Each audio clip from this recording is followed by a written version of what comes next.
go on thus, you will kill yourself, and 'tis not wisdom thus to second grief against yourself. Bring me a mother that so loved her child, whose joy of hers overwhelmed like mine, and let her speak of patience. Oh, but there is no such woman. No, no.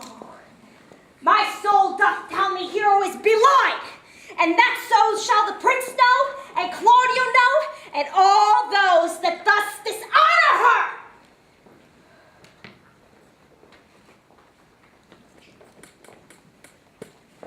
Good day. Good day. Good day to both of you.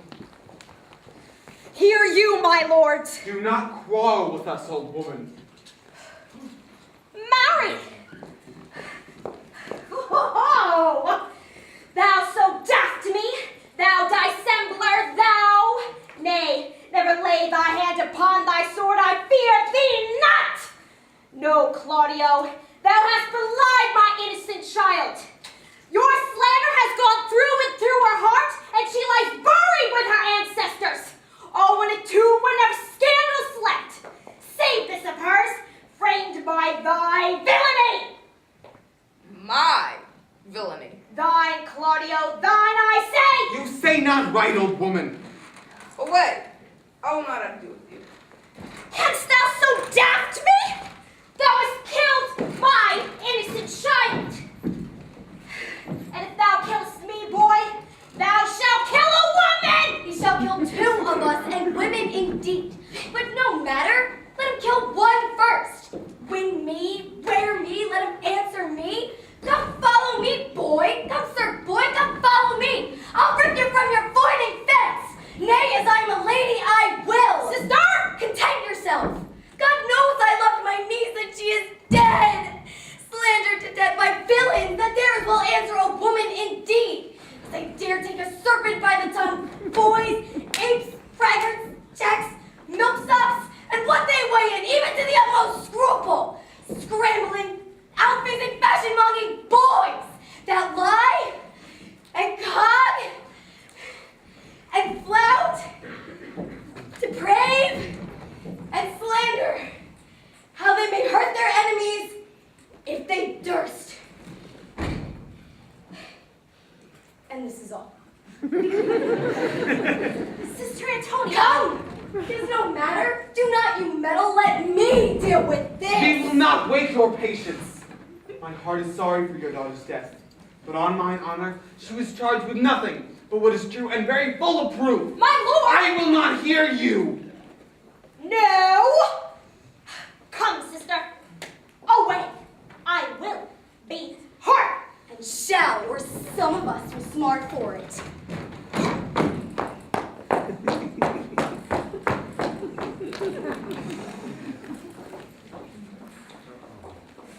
See. Here comes the man you came to seek. Now, senor, what news? Good day, my lord. Welcome, senor. You are almost come to part on with the fray. We had likely to have had our two noses snapped off, with two old women without teeth. Leonardo, sister, what thinkest thou? Had we fought, I doubt we should have been too young for them. In a false quarrel there is no true valor. I come to seek you both. I am an honest man. He looks pale. Art thou sick or angry? What courage, man! What care killed a cat? Thou hast mettle enough in thee to kill care. I shall meet your wit in the career, and you will charge it against me. I pray thee, choose another subject. Nay, then give him another staff. This last was broke cross. By this light, he changes more and more. I think he be angry indeed. If he be, he knows how to turn his girdle. Shall I speak a word in your ear? God bless me from a challenge. You are a villain. I jest not. I will make it good. How you dare, with what you dare, and when you dare. Do me right or I will protest your cowardice. You have killed a sweet lady, and her death shall fall heavy on you. Let me hear from you. Well, I will meet with you so I may have good cheer. What? A feast, a feast. I thank him. Ye have bid me to calf's head in a cabin, for the which, if I should carve most curiously, shall I say my knife's not? Shall I not find a woodcock too?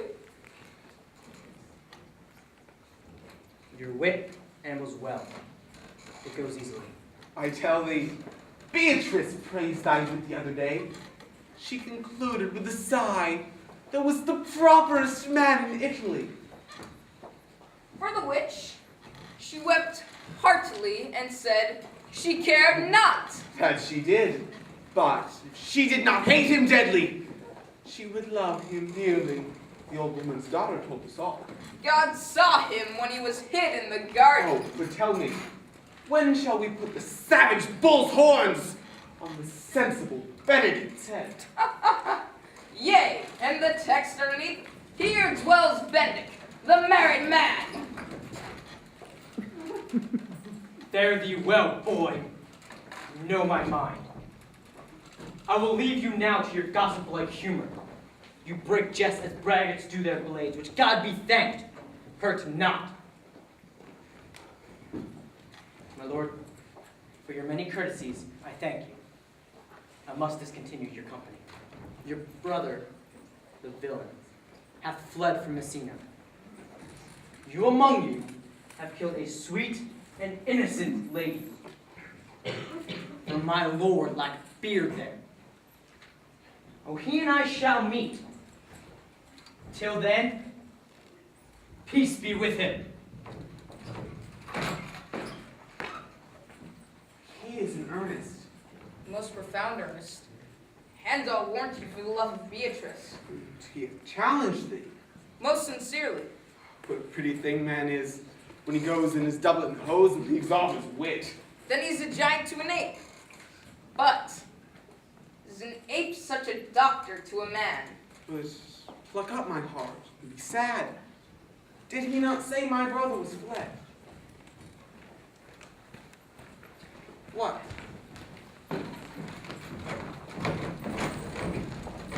Two of my brothers folk bound? Verrocchio one. Officers, what offense have these two done? Marry, sir, they have committed fault, of course. Moreover, they have spoken untruths. Secondarily, they are slanders. Sixth and lastly, they have belated lady. Thirdly, they have verified unjust things. And to conclude, they are lying knaves. Who have you offended, masters, that you are thus bound to your answer? This learned constable is too cunning to be understood. What is your offense? Go no further to thine answer. Do you hear me? Let this count kill me. I have deceived even your very own eyes. In what all your wisdom you cannot discover, these shallow fools have brought to light. One in the night they heard me confessing to this woman how I, being incensed by my master Don John, sought to slander the lady hero, and how you were brought to the orchard and saw me court Margaret in hero's clothes, how you shamed her when you should have married her. She is dead by mine and my master's false accusations. I desire nothing but the reward of a villain. Does not the speech run like iron through your blood? I have drunk poison whilst he's uttered it. But did thou say that my brother set thee upon this? Yea, and paid me richly for it. Poison, framed is he of treachery. Fled is he upon this villainy. Sweet hero, now thy image doth appear in the rare semblance that I have loved it first.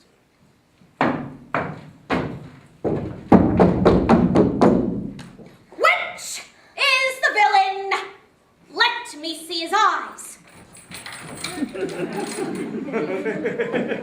So that when I see another man like him, I may avoid him.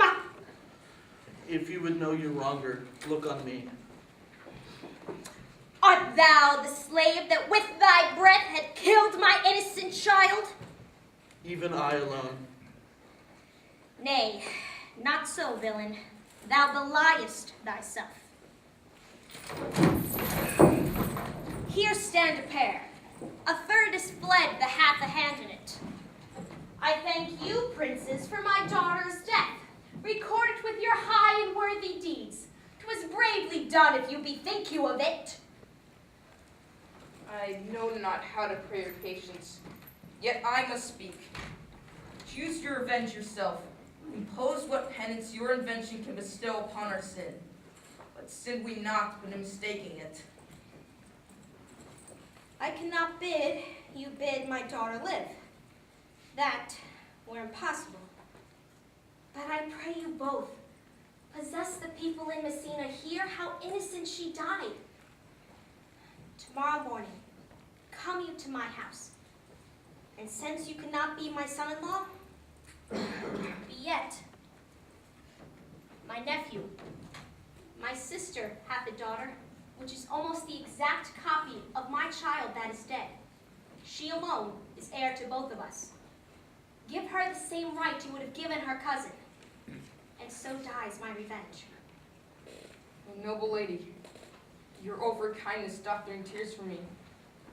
I shall marry her, and henceforth dispose of poor Claudio. Tomorrow, then, I will expect your coming.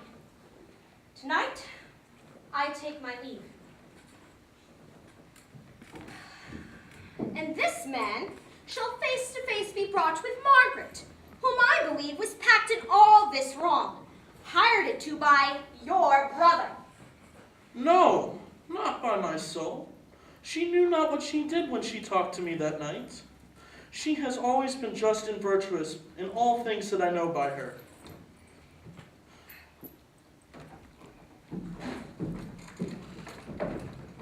I thank thee for thy care and honest pains. Your worship speaks to us like a reverend and honest youth, and I thank God for you. Go, I discharge thee of thy prisoners.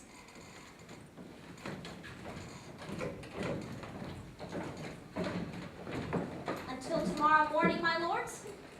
We will not fail. Tonight, I'll mourn with Hero. Farewell. Bring you these villains on. We will talk with Margaret, and how her acquaintance grew with this lewd fellow. Held my hand by helping me to the speech of Beatrice. And will you then write me a sonnet in praise of my beauty? Your wit is as quick as a greyhound's mouth. It catches. And yours is blunt as the fencer's foils, which hit, but hurt not. A manly wit, Margaret, but it will not hurt a woman. So I pray thee, call Beatrice. I give thee bucklers. Give us the swords. We have bucklers of our own. If you use them, you must put the pikes in with a vice. They are dangerous weapons for maids. Well, I will call Beatrice to you, who I think hath legs. And therefore who will come.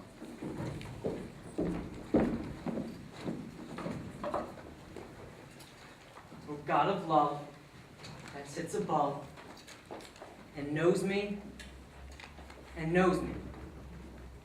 How pitiful I deserve.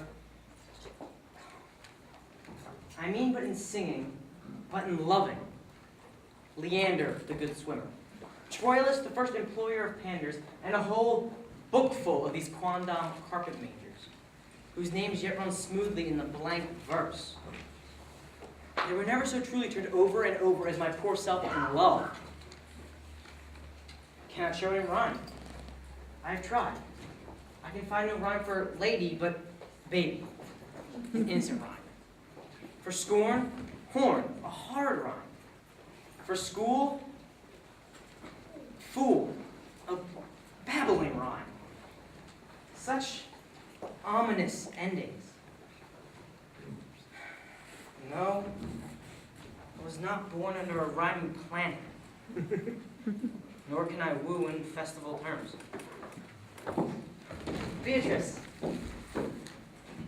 dost thou come when I call thee? Yea, Signor, and depart when you bid me. And stay but till then. Then is spoken. Fare you well. And yet, Ere I go, let me go with that I came, which is with knowing what hath passed between you and Claudio. Only foul words, and thereupon I will kiss thee. Foul words is but foul wind, and foul wind is but foul breath, and foul breath is noisome. Therefore I will depart unkissed. You frighten the words out of their right sense. Forcible is thy way. But let me tell you plainly, Claudio undergoes my challenge, and I must either shortly hear from him, or I'll subscribe him a coward. But tell me, for which of my bad parts didst thou first fall in love with? For all of them together, which maintained so politic a state of evil that they will not admit any good part to intermingle with them.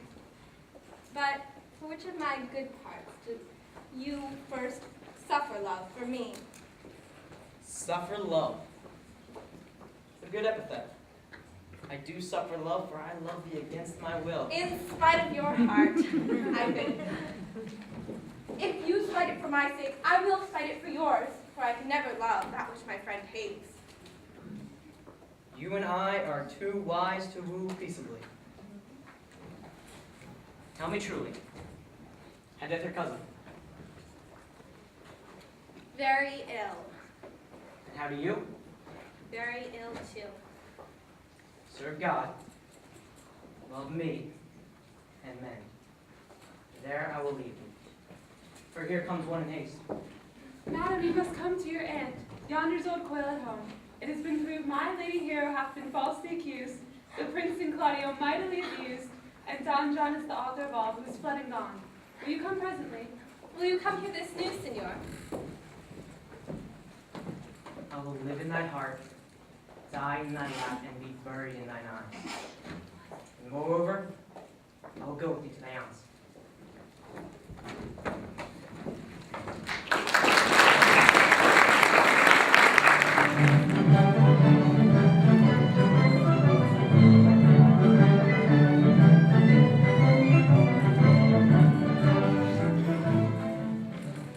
Did I not tell you she was innocent?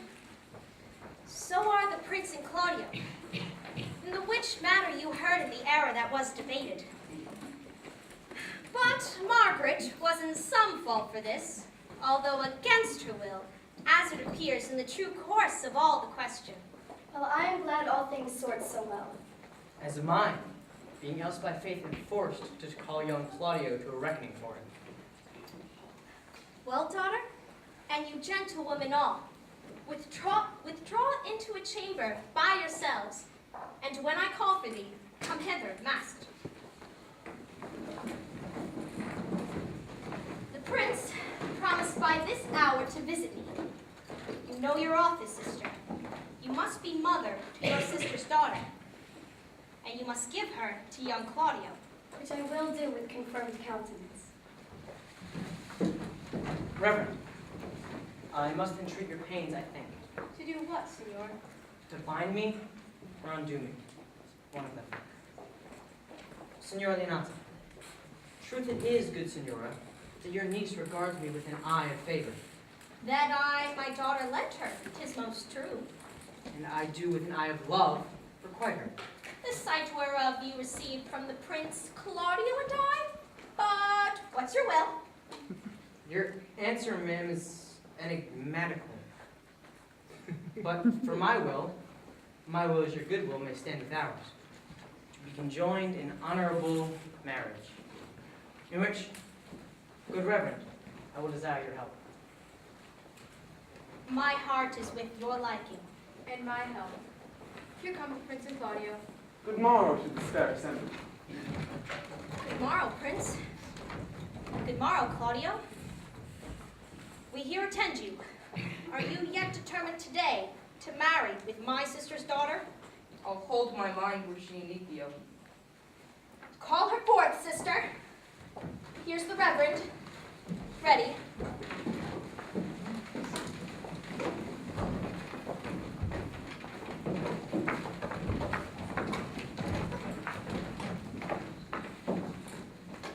Which is the lady I must seize upon?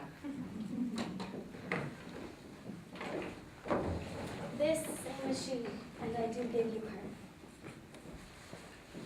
Why then, she's mine. Sweet lady, let me see your face. No, this you shall not. Not until you take her hand before this reverend and swear to marry her.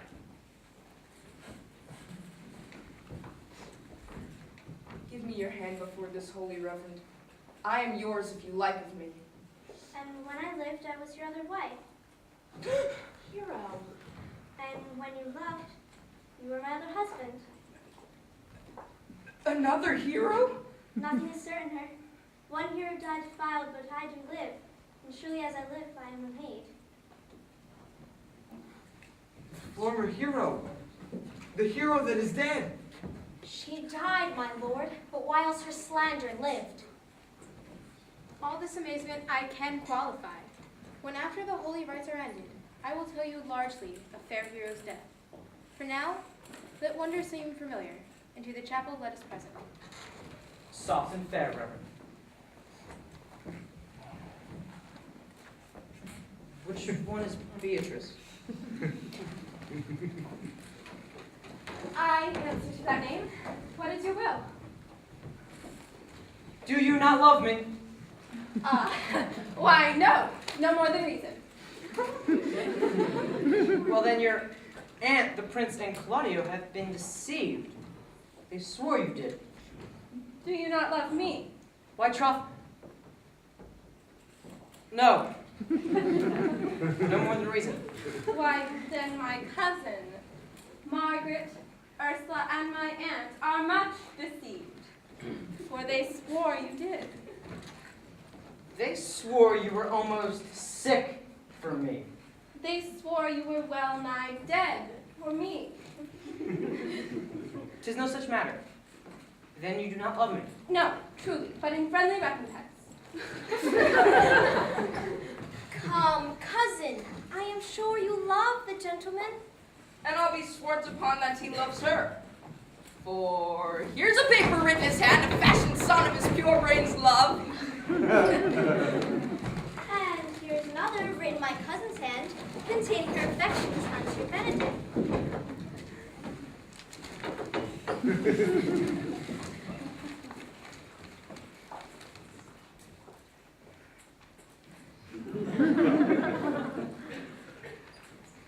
A miracle. Our own hands against our hearts.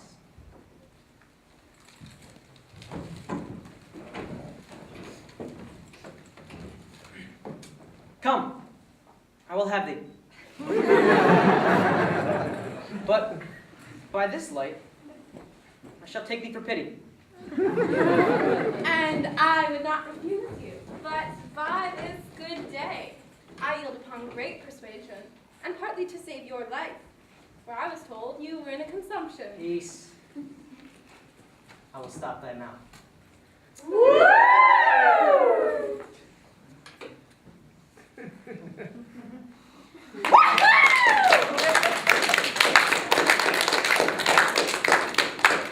How dost thou, Benedict, the married man? I'll tell thee what, Prince. Since I do propose to marry, I will have nothing that the world can say against it.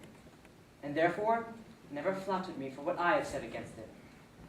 For man is a giddy thing. This is my conclusion. Claudio, for thy part, I did think to have beaten thee. But, since thou art like to be my kinsman, live unbruised, and love my cousin. My lord! Your brother John is taking his flight and brought with our men back to Messina. Think not on him till tomorrow. I would advise thee grave punishment for him.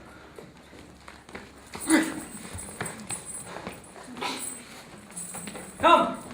We are friends. Let us have a dance ere we are married. Let us lighten our own hearts and our wives' heels. Prince, thou art sad. Get thee a wife. Get thee a wife. There is no pole more reverend than one tipped with horn. Strike up, pipers!